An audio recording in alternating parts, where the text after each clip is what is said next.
my name is Sara Elena, and in this video today I will talk about the materials we use in green infrastructure projects aside from native desert adaptive plants and shrubs.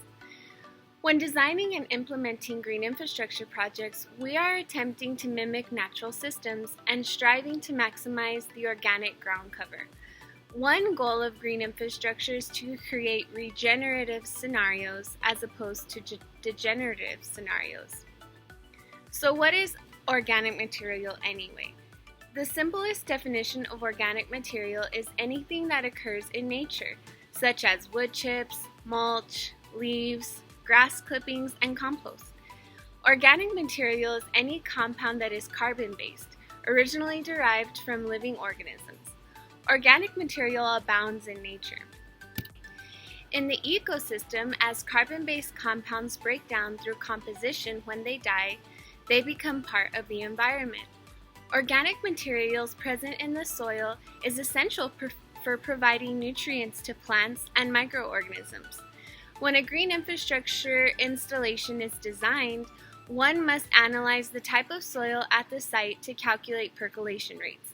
Sandy soil will allow for faster percolation rates of rainwater than clay will, for example. The most prominent organic material used in green infrastructure installations is mulch. Mulch has the ability to turn dead landscapes into living and stabilized areas that allow water to infiltrate the ground to recharge groundwater supplies. Mulch has the ability to turn dead landscapes into living and stabilized areas that allow water to infiltrate into the ground to recharge groundwater supplies. Mulch supports living soils and the food webs that exist within them. As mulch decomposes or breaks down into its component parts with the help of other organisms, it builds soil. Once the mulch begins to decompose, all that one must do is put more mulch. Mulch is a natural and regenerative material that maximizes rainwater retention and groundwater recharge. Thus, we fill a lot of our green infrastructure water harvesting basins with mulch. Rock, on the other hand, is used in green infrastructure installations to control and decrease erosion and to filter pollutants by creating holding basins and pollutant capture systems, especially where water enters into the green infrastructure site. So along with mulch and rocks, we use native plants and desert adaptive shrubs to maximize the rainwater capture in a green infrastructure rainwater harvesting basin. Incorporating pollinator-attracting species into green infrastructure increases biodiversity and helps to support critical pollinator species such as bees, bats, and butterflies, which are responsible for pollinating edible plants along trails and in agricultural areas throughout the region.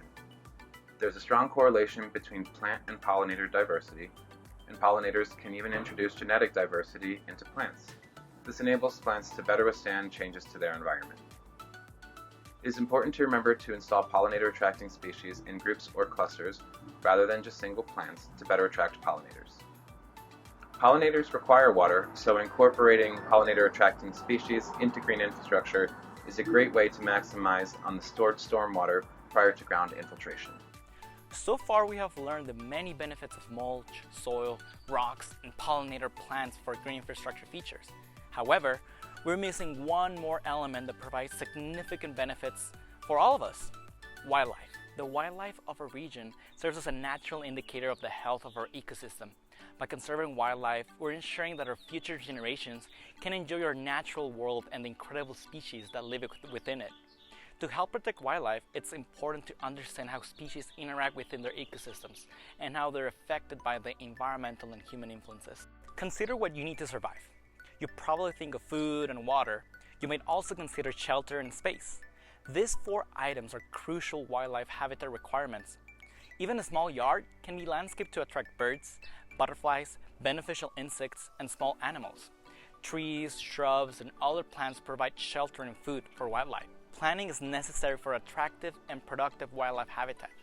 You have both a horizontal area to work with, which is the size of the lot, as well as a vertical area that stretches from the soil to the treetops. The vertical area is composed of the canopy formed by the talus tree branches, vegetation consisting of small trees, shrubs, and vines, the floor, which is often dominated by low-growing ground covers, and the basement where a variety of organisms exist in the soil. Different wildlife species live in each of these zones, so numerous habitats can be provided on a small piece of land. Trees and shrubs are the backbone of any landscaping design and are important for wildlife habitats. Many tree and shrub species are excellent sources of food for wildlife. Proper selection of plant material can meet both the needs of the people and the food and shelter needs of wildlife. Remember that you are also part of the habitat. To complete your bioswale design, we will now add some pollinator plants so it can attract some wildlife and benefit the ecosystem. Pick one native pollinator plant that is available in your region. For example, lavender, Mexican sunflower, mint, goldenrod, pineapple sage, or milkweed, and sketch it in your bioswale drawing. Now, next to your notes, write down the name of the pollinator and do a quick research on that plant. Write down its characteristics, irrigation requirements, and most importantly, explain the value of this plant to your bioswale. This concludes our green infrastructure video series. Thank you so much for watching.